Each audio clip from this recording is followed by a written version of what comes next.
Laruin daw niya yung ano ko, pangalan ko. Laruin daw niya yung mga live ko. Sana all. Ay, shit, thank you ha. Malaking tulong talaga yung mga ginagawa ninyo. Bakit? Kasi ano, hindi bumababa yung ano, ayoko kasing bumaba yung araw ng ano ko. Kasi problema yun. Problema na nga ako ngayon kasi 4K pa lang. Pero mataas na ang araw ko. Pero ibig sabihin nun parang okay lang sama siguro. Ewan ko. Titingnan ko lang sa ano, April 21 kung ano resulta.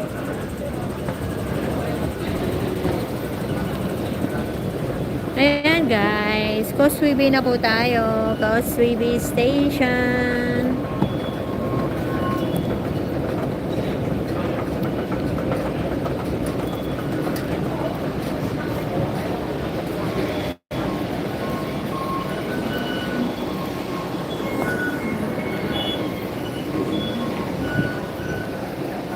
Ito po yung pamasahin namin dito. Ayan.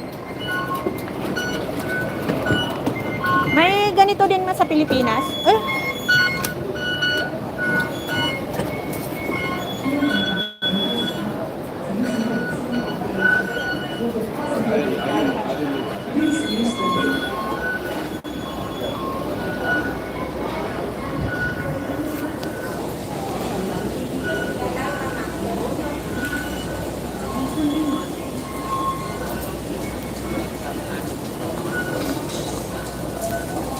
Guys, Sugo. Hindi po yan Sugo Hotel ha. Sugo po yun na mall.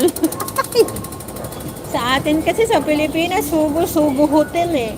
Dito sa Hong Kong, yung Sugo dito is ano, mall po yun. Bilihan ng mga damit.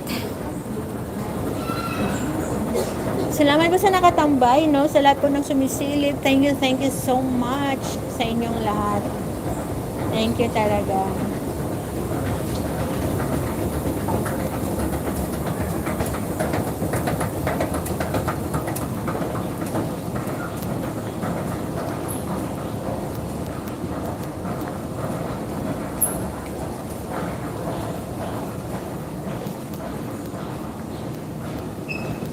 Ayun. Close pa po yung mall dito. Close pa po siya. Ay, ang init sa labas pala. Buti na lang may sunglass ako.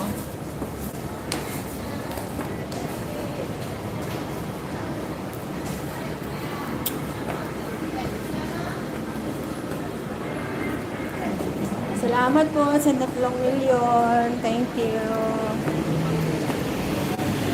Hi guys. Causeway Bay po tayo dito. Nobody does rugby. Ayan.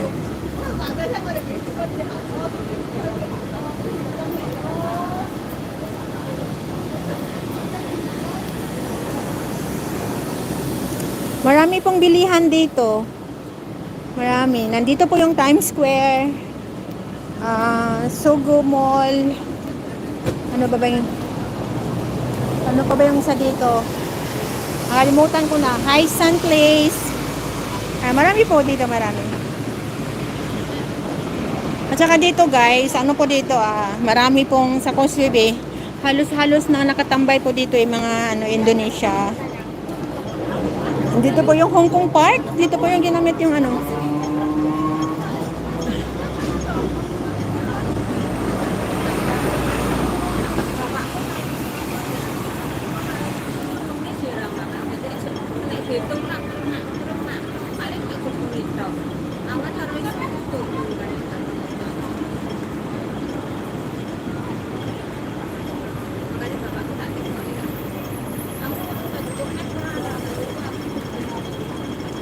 Shout out po, shout out.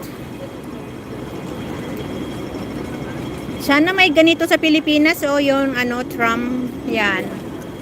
Yung bang train sa labas. yun. Yung train sa labas.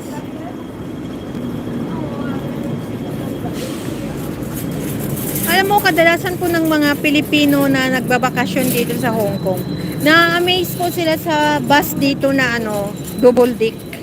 Oo, dalawa. Na-amaze po sila. Kasi nakaka-amaze din naman kasi, 'di ba?